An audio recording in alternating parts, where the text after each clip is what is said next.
Time in YouTube, and welcome back to another episode of Deck Profiles. Today we are continuing with our World Championship coverage, and today we are looking over Naoto Suzuki's Golisopod-Garbodor deck. Now this deck had a lot of potential, and it is a very, very strong deck that came out of Japan. Not a lot of people were considering matching Golisopod with Garbodor, but I think it worked fantastic, and personally, between the two, I am kind of shocked that this guy did lose. But with that being said, let's take a quick look at the deck and see how well it will perform under my hands, which probably not as good. I'm just gonna say that now, probably not as good. Anyway, Golisopod-GX is the 210 HP Grass-type Pokemon. It is a Stage 1, has First Impression as its main attack. That's right, main attack. For 1 Grass Energy, we will do 30 damage. However, if this Pokemon came from the bench, we are going to be able to do another 90 damage. So that's 120 damage for 1 Grass Energy, and that is absolutely incredible. Now, we also have Armor Press. We hit for 1 grass, 2 colors, you'll do 100 damage, and during your opponent's next turn, this Pokemon takes 20 less damage. So not as strong as First Impression, but you do get that little bit of an armor, which is really nice. You get that defense resist, you get all that kind of stuff. And then its GX attack is Crossing Cut GX. For the same cost as Armor Press, you will hit for 150, and you do get to switch this Pokemon with one of your benched. So that is a nice thing about Golisopod, is he has a whole bunch of stuff in his kit that just makes him so good. Just only problem real is he doesn't hit for those magical, like, 180 numbers. So you're going to need to give him some benefits. Next up, we are going to be using the Tapu Koko as a sort of splash mitigator. Let's get some damage down. Let's help Golisopod get those Okos. Let's get those knockouts. We're going to use Tapu Koko's Flying Flip for 2 colorless energy, and we'll be able to splash 20 damage to all of our opponent's Pokemon, which is huge. That little bit of damage goes a long way. Of course, we are going to be running Tapu Lele GX. It has that Wonder Tag ability, and it has the Energy Drive in case you do need to get in another attacker. Say your opponent is running something like Gardevoir, who has a ton of energy drops on it. This thing can help neutralize that target instantly.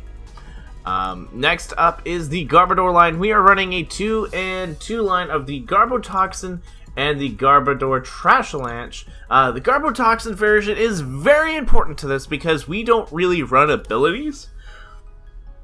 Barring Tapu Lele. So what is really crucial about this is you really do shut down a lot of opponents' decks with this.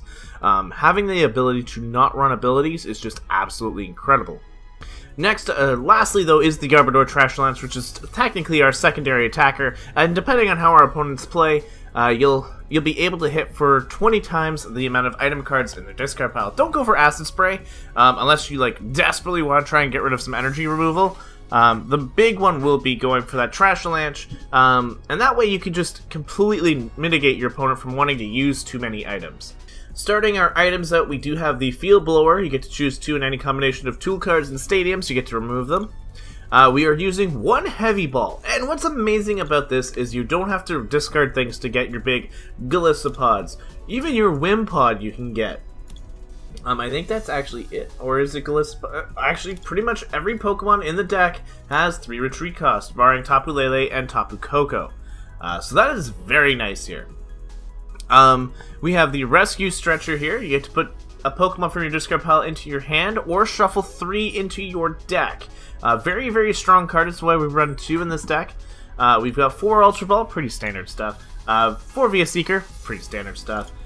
We're running 2 Acerola. This thing came in so many, it has come in clutch so many more times than I want to admit. Especially because Golisopod is only a Stage 1. You can literally just pick up your Golisopod, and if you've already got a Wimpod in play, you just drop it down, put it up into the active position, drop that Grass Energy that's on your active one, and just swing again! This thing has got so much potential with Acerola. Even Guzma here. Guzma just loves Golisopod, absolutely loves it, because it legit is meant for it. You get to switch one of your bench Pokemon in with your active after choosing which one you want against it. Of course, we are running the Bridget. Bridget lets us search for 3 basic Pokemon or an EX. Thankfully, EXs are pretty much donezo funzo, so Bridget is just going to be the strongest supporter right now until it rotates out. We do have the Hex Maniac.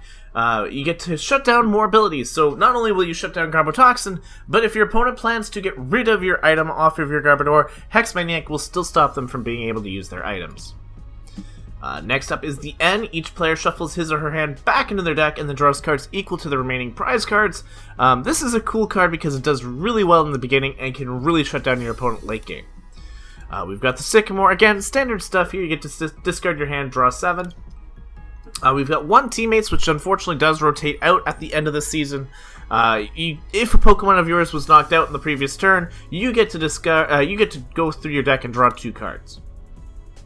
You've got Choice Bands galore. This will do 30 more damage to EX and GX Pokemon. We've got 4 Floatstones in this deck. This is insane, but it actually works out very well because you do want to rotate a lot of your Pokemon out. The only Pokemon that should have a Choice Band on it is Golisopod. All the other Pokemon, barring maybe Tapu Koko, is fine with just a simple Floatstone. And lastly, our energy counts are going to be 3, not 4, 3 double colorless energy, 4 rainbow energy for that Garbodor, and then you've got 3 grass energy. This way you have that opportunity to just drop a grass energy onto the Golisopod, or if need be, you could just drop that grass energy down onto the Golisopod and save those rainbow energies for the Garbodors. But that is going to be the deck. I kind of like this deck a lot, and I have not been able to showcase Golisopod where it already showcased Gardevoir. So this is a really interesting way of showing it. Let's see how we do on the TCGO ladder, because I personally think Golisopod has so many better outs. Alright guys, we're going up against T-Dog 2010. It looks like he's playing fairies. Alright, so let's see what we can do here. We're going to flip this coin, we're going to call tails, and we're going to lose. T-Dog will get the chance to decide if he wants to go first or second in this match. Probably taking first, especially if he is playing at Stage 2 Gardevoir. He is going to go first.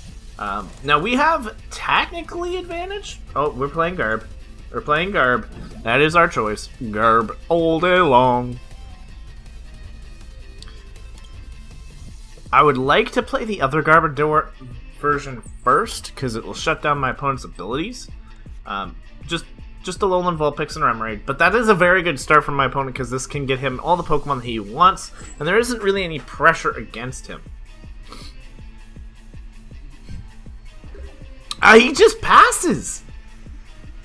Oh man, that is a huge turn. Now I gotta choose wisely here as to what I want to actually discard. I think I'm going to get rid of this, and I'm going to get rid of my Garb. I know I just got rid of a way to get the Garb back, but what I want to do is I want to go for a Tapu Lele and get a Bridget. I have the ability to play all sorts of other things now, which is absolutely amazing. I can actually do a little bit of spread damage here with the Tapu Koko line, and that might be what I want to do. Because on the following turn, like I can get my Wimpod and I can probably get 2 Wimpods and a Tapu Koko. Because what this will do is it'll give me the opportunity to attack, getting a little bit of spread damage to everything, and getting some crucial hits on some of these Pokemon. So we could drop this down here, drop this down onto the Tapu Koko, just retreat, get some spread damage. I'm not going to knock anything out anyway. And this way, on the following turn, regardless of who he attacks with, I should be able to knock it out. And I can just drop down the energy here. Depending on the next card I draw, I should be okay. My opponent does get that Octillery line, so obviously it was a much better stage than what they were looking for. It has more than one Alolan Vulpix, so is definitely looking to probably use that Safeguard ability. But it is nice that I do have a non-GX attacker in the Tapu Koko. And I have the Garbodor as well, so I'm not worried about Safeguard Alolan Ninetales. We are going to see that Guzma come up. Wimpod is in front now. And we are going to see that Beacon come off.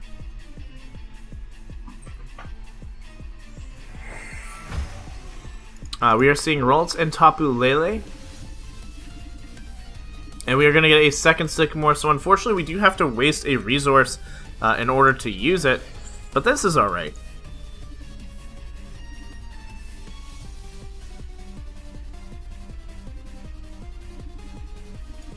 We can drop down the Trubbish here. I could go for a heavy ball, and this will get me my Golisopod.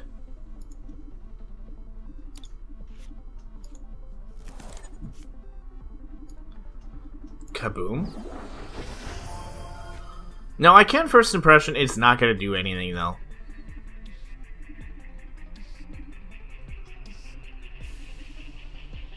Yeah, it's not going to do much. But, you know what? I got no choice here. We're going to just go for it.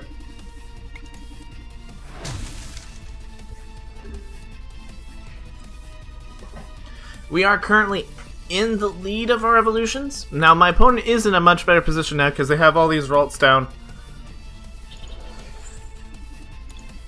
And I do not have a Guzma in the bottom position. Now, what I do need to do is get a Garbodor line going here. So that's what my Ultra Ball should have been for. And I could have stopped my opponent from using this Tapu Lele. Actually, that was my misplay. Right there. I did see that misplay. He's going to end me, which is huge. Because I was set up to go for it. I was looking at the Rescue Stretcher looking for the Garbodor. I should have actually just discarded the Rescue Stretcher and the Trubbish, gone for the Garbotoxin version, and this would not have been happening. Yeah, I made a misplay. But I can still get it. It's not the end of the world. I can retreat out into my fellow Pokemon here. I can go for a Ralts here, take it out entirely. And that's exactly what I want to do. I want to make sure that these guys do not have the opportunity to level up, to evolve, to get bigger. So I might actually use this to ditch, I don't know, the N and the... I might probably just a Guzma and the Trubbish, because I have 2 Guzma in hand. This way I can get my Garbodor down. I can stop these abilities from happening.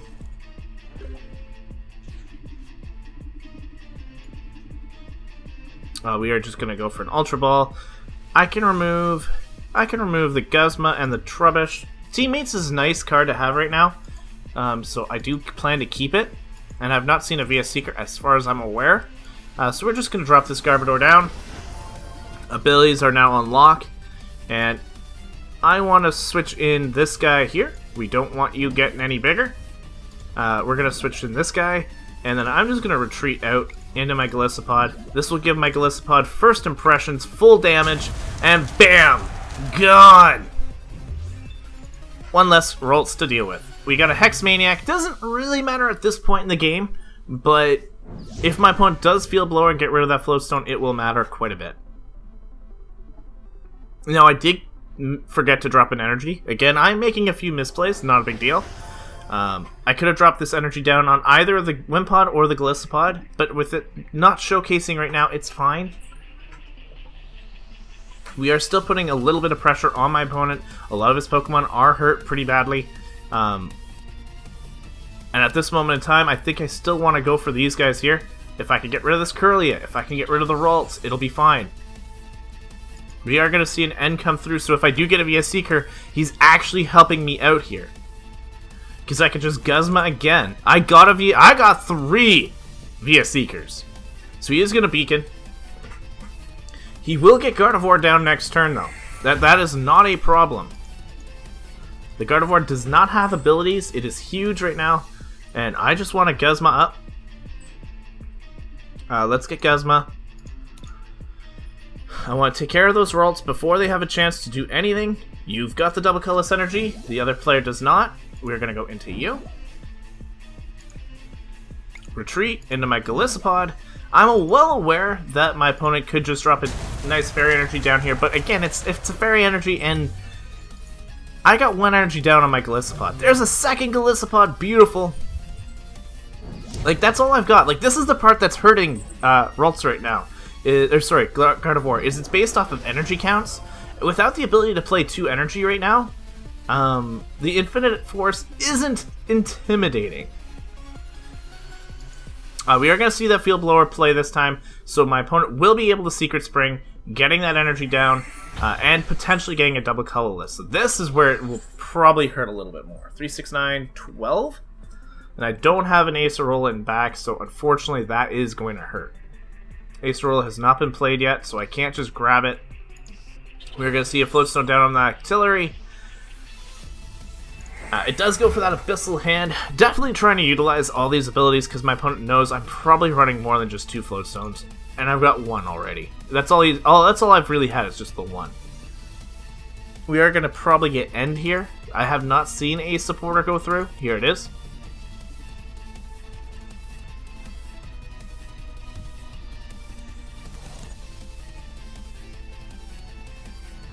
Infinite Force is going to come through, do quite a bit of damage, but not enough to... Ooh, there's a Floatstone. Alright, so we're going to shut down the abilities once more. Let's put them on lock.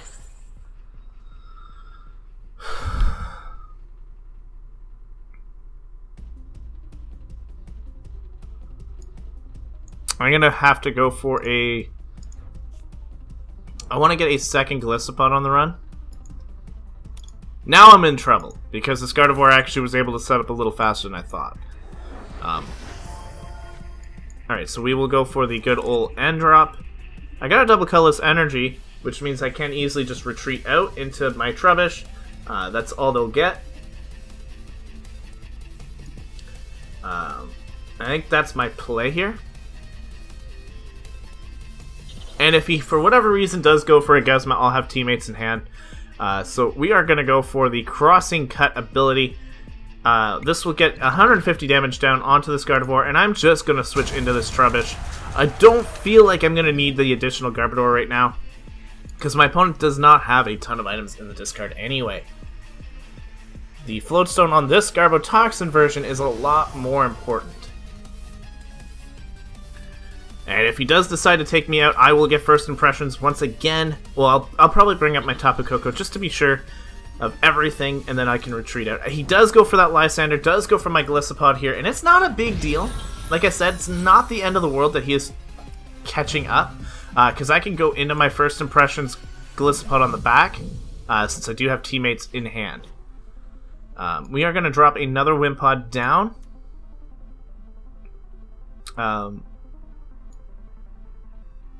I think I'll be playing teammates here, and my best play is to go for a Grass Energy.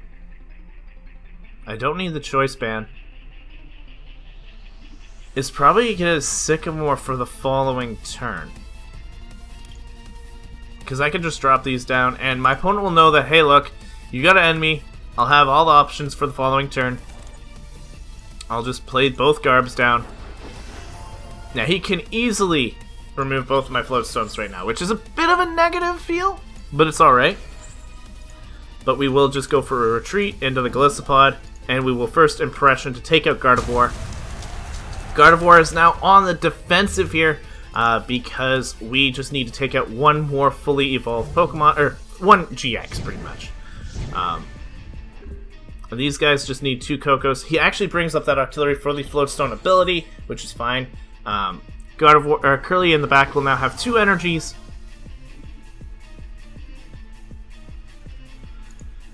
Whew. Big game, big game.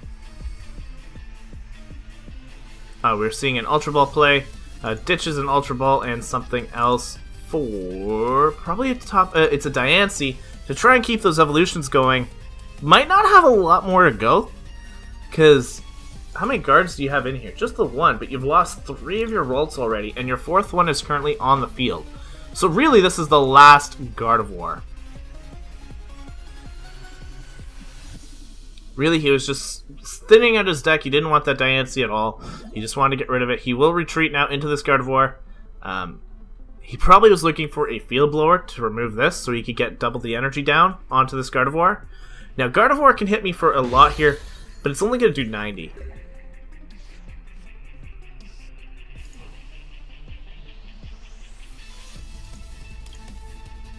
Only going to do 90.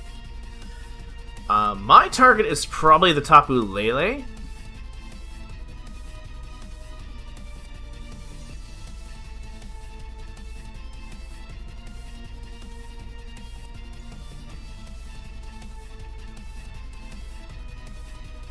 I think I want to go for a Guzma to the Tapu Lele.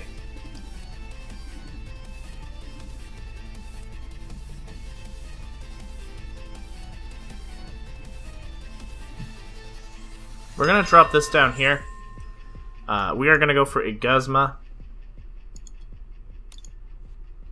I still have Sycamore in hand for following turn if necessary. And we will go for you. We're going to put this guy at a very low range of damage.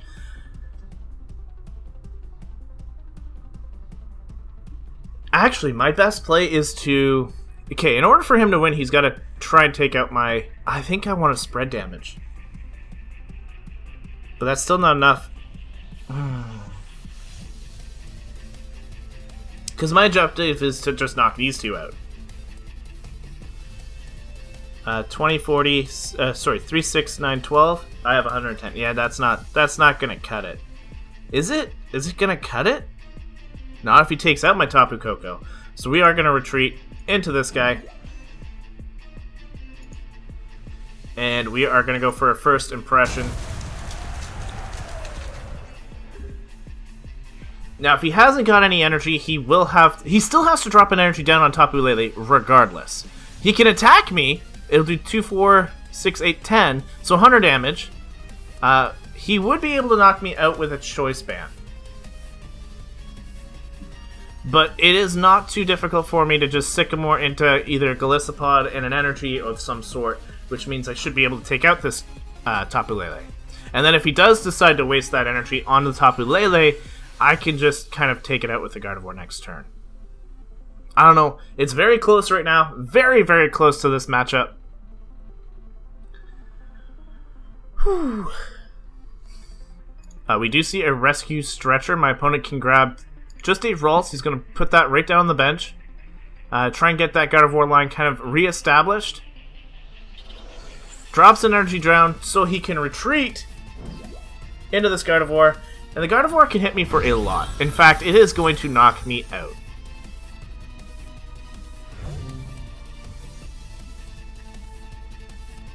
We could just go into Koko here.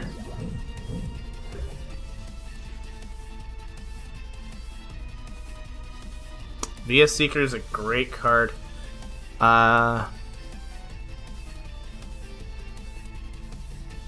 Because I could just go for Rainbow Energy and Golisopod. No, there is no more Golisopod. Two of them are gone. I think one of them was still prized.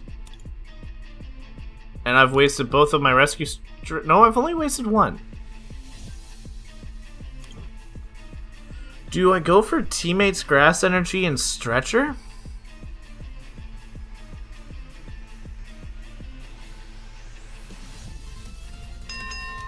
Or do I go for a Guzma and still attempt to knock out those two in the back? I have to be a Seeker. But do I go for Teammates or do I go for Guzma? Teammates or Guzma?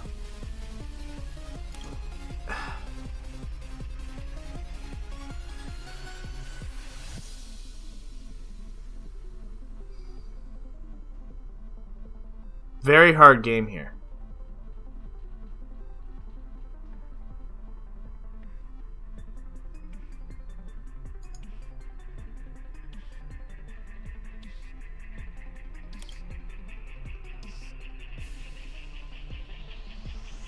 I think I play for the Guzma.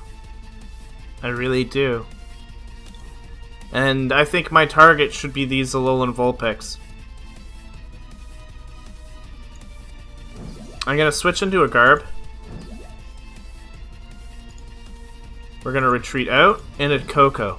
This is my win condition here. It may not work out, but if I could take out at least 2 Vulpix right now, I can still win. He has to drop an energy here. He has to waste his energy drop onto this Vulpix. He goes for a Field Blower, which is absolutely incredible right now. This is the worst time for me to be seeing a Field Blower, because now he can get all those energies down onto the Gardevoir. He can drop an energy. He goes for a rare candy. Oh, this might be the end of us. But we have... I don't know. He has to take out Tapu Lele. That is his target. Drops energy down onto the Vulpix. Special Charge will go through. He'll be able to put a few of those Double Colorless energies back into the deck. Double Colorless energy drop onto the Gardevoir. Flowstone onto the Vulpix. And Gardevoir comes up. That's 3, 6, 9, 12. That will knock me out. I think that's game, guys. I think that's game. I should have gone teammates and knocked out something. But I didn't think he would top deck a floatstone or a field blower. I'll be honest with you.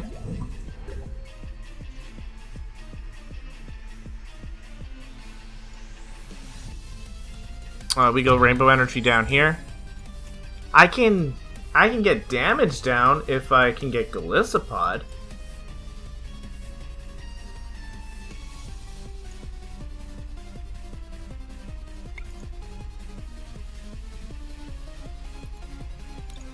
I got Golisopod, which is great. Drop it down. We can field blower the floatstones, I guess. Boom. And boom. We can floatstone up. And the reason I did this is so I could actually retreat. First impression. 120. I have no abilities. My opponent can drop as many energy as they want down. That's the scary part right now. I have no lockdown. Grabs 3 fairy energies. Very high chance if they play a few more cards. VS Seeker into a Sycamore. That would be my best play. This way he'll have 3 potential energy drops. 3... So he'll have 150. I don't think he could take me out. This is close. Unless he plays a double colorless energy. He can play it all on that one. And then just retreat out to that one. Close match here. 3, 6, 9, 12, 15. It's 15. 3, 6, 9... Oh, that's a game. That's a game. Oh! That overwhelming damage. And I know I think I misplayed at that point. I should have just focused on Golisopod instead of taking out that hit. But I didn't think he was going to pull a field blower. I should always predict for that. I admit I made a mistake. Going teammates into those two would have been a much better play. Because I would have had the Golisopod out the following turn, not had to worry as much of getting so many utilities out, and I would have had a larger chunk of damage onto that Gardevoir, and would have been able to take it out probably on the next turn. I don't know. I don't know how it would have played out. I think I was going to lose that regardless. Like I said at the beginning, the hardest part for Golisopod is it's not got that maximum 200 damage that you need. But I still think this deck has so much more potential. Both of my Acerolas, like if I could have pulled an Acerola early game, or at least a little bit in the middle game where I was taking damage, I could have saved myself. Not right now at the end of the game where I had 2 and all my Wimpods were already discarded. It really was not helping me to pull those Acerolas at the end. But that's alright. One game happens, you win some, you lose some, right? Let's get into game number 2 and see if we can pull off another, if we can pull off a win. Alright, match number 2 is against Zubat Hater. The Zubat Hater. They're going to flip this coin, figure out what's going on here. He's got that Gengar coin, so he must love Gengar. I can understand, a lot of people do. This looks like a Pikachu kind of deck. We can start off with the Tapu Koko, that's beautiful. I can go for a Heavy Ball into a Wimpod. I don't have the best ideal hand, but I have a good hand. My opponent is going to be playing first, though, so that is a bit of an unfortunate thing, but I will be able to get a little bit of spread damage onto my opponent. He's playing an Oricorio. Okay. Okay. I've never seen this before. I'm intrigued! We're going to go for a Wimpod here.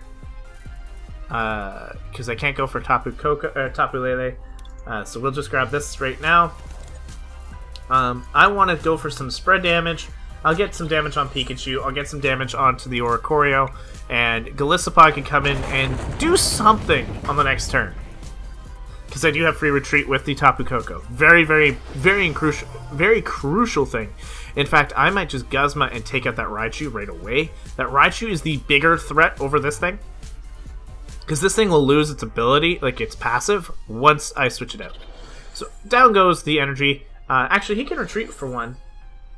And he only drops an energy down onto it, so that is pretty big. Pretty big.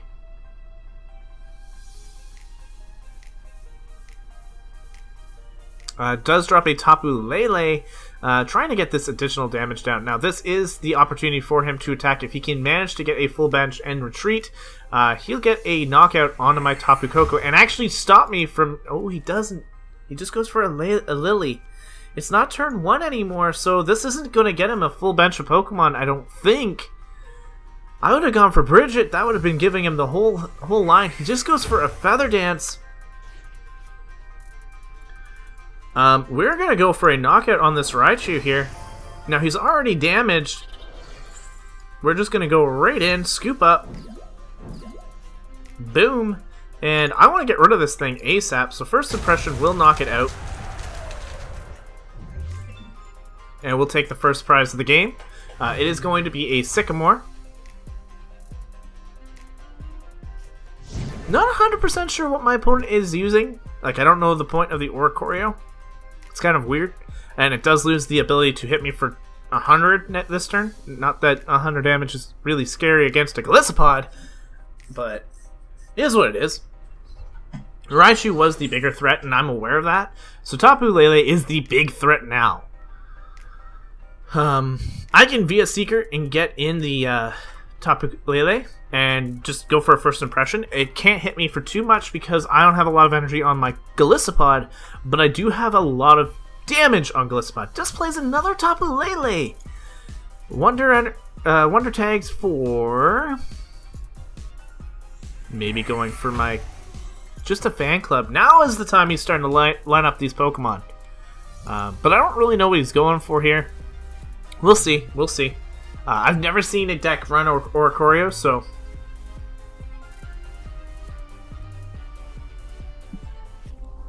It's Pikachu-Drampa. Okay, so this guy's got just random stuff .deck. Random .deck is what this is. And I know that the Pikachu is probably the bigger threat. And so is the Drampa. But the Oricorio also has spread damage, means that the other guy can Berserk. But he's already dropped an energy for the turn onto the Tapu Lele. Not, again, a big deal. I don't mind.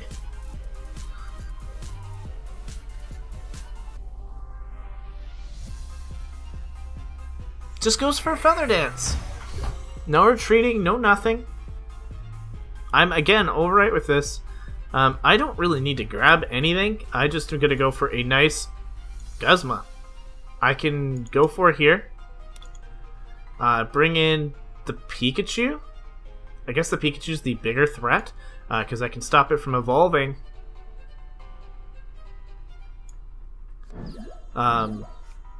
Because I really don't want Raichu. We go for the retreat into the Golisopod and just knock it out. We are stopping this Oricorio from really doing anything. And again, Tapu Lele is going to hit me for 60. He did not play the Drampa. Keep in mind, he did not play the Drampa. Now, he could bring in Tapu Lele, which he's going to, but again, it only hits me for 60. So I can go for, if I can get a Choice Band here, and a double colorless energy, which just probably ain't going to happen. It'll be a much better opportunity. He is going for a Professor's Letter for 2 lightning energy. Just trying to set up, I suppose. I don't know. It's a very weird deck. He has Tapu Koko as well. This guy's got legit everything he can get. He's going to drop the energy onto that Tapu Koko. Still not enough to hit me with. And he has already played his energy for the turn. He brought in the Koko. Again, I just need a Choice Band. And I can go for that Crossing Cut to knock the thing out. And he'll have pretty much no energy. Yeah, he can't attack me this turn.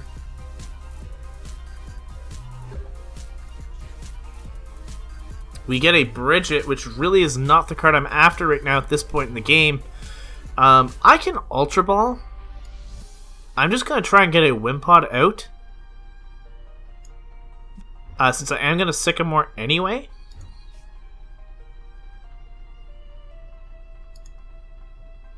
This way, it's one less card for me to draw. It's a little better that way. So we're going to drop this Wimpod down. I don't need Bridget at this time in the game. Even though my bench space is pretty low, I got exactly what I wanted, so I'm going to just drop this down here, drop this here, and we're going to go for a Crossing Cut, which will take out Tapu Koko. And I'm going to switch into my Tapu... actually, that may have been a misplay, going into the Tapu Koko myself. But I got rid of his Tapu Koko EX, or GX, which means that he will have to come back in. He actually just comes in with the Drampa to potentially get rid of my energy, but that's alright as well, because I can just kind of go for some damage here. Nothing really needing the Field Blower right now. He's just going to Mallow.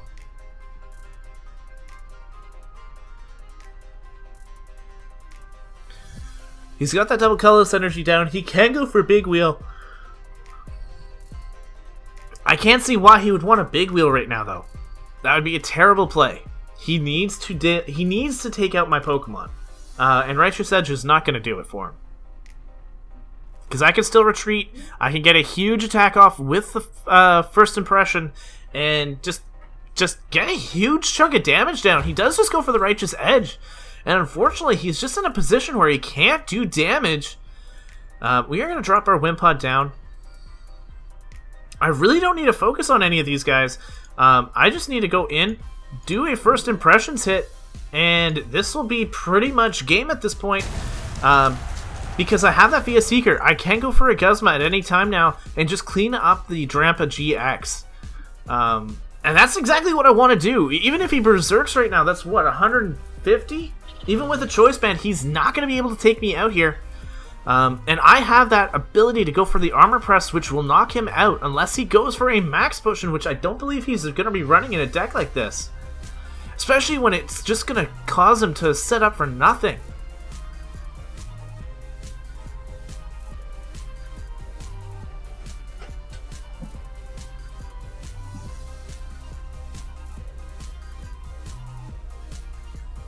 Needless to say, he does go for a Sycamore, and he's looking for a potential way out here. I don't know what to say, though, for it. He does go for that Berserk attack, and this will do 150 damage to me, but this will be game here. I know it's a weird game, but we did manage to pull through. We are just going to go for the Armor Press here, and this will finish him off. It'll do 130 damage to his already weakened Drampa, and that'll be game, unfortunately for him. Now, Golisopod does have a lot of potential behind him, but you do need a particular setup in order for it to run. Now, I'm not Naoto Suzuki. I obviously did not build the deck. I did not know how to play certain aspects. I've played probably about 10 matches now at this point, and there are a lot of weaknesses to the deck. Fairies are huge. Again, you saw in the first match, we lost to Gardevoir. We were unable to keep up with the damage output. We're really good early game. If we can actually get those Guzmas off and get those opportunities to go, we can control what our opponent is trying to do. But right now, it doesn't have enough damage to do anything late game, which could be a problem. So I'm interested to see how well Golisopod-GX will do come late season, because usually you're supposed to set up your Garbodor, and that'll be your late gamer. I was unable to operate it properly, and again, if Gardevoir is the big threat, Garbodor doesn't do enough damage late game because of that potential to use Twilight GX. And we saw that in Worlds. We saw that happen there where Diego was just able to use his Twilight to counter those Garbodor hits. And even for me now, I see the potential behind this deck. It is definitely World Championship material, where it has the ability to use the Ace Rolls at the right time to pick up, has that ability to Guzma into a win. There's just not a lot of raw damage. The First Impression is the big one, and then you can only use your Crossing Cut once, which can knock out a 180 GX no problem. You just have to use it wisely. But that is going to be it for me. Let me know your thoughts on the decks, both Diego's and Naoto's. We are going to try and continue on with some deck profiles. Continuing on here, we have, I think, one TCGO battle planned, so keep an eye out for that as well. And I'm going to be trying to get Deck Wizard back as well. Just when we've only got 3 videos a week, it does make it a little bit harder to try and throw out as much content as I can, but I don't want to lose out on our pacing. So either way, thank you guys so much for watching. If you guys are brand new here, please hit that subscribe button, because it does mean the world to me that you guys come back and watch the videos on the regular. But that's going to be it for me. I'll see you guys in the next video, but until then, time out.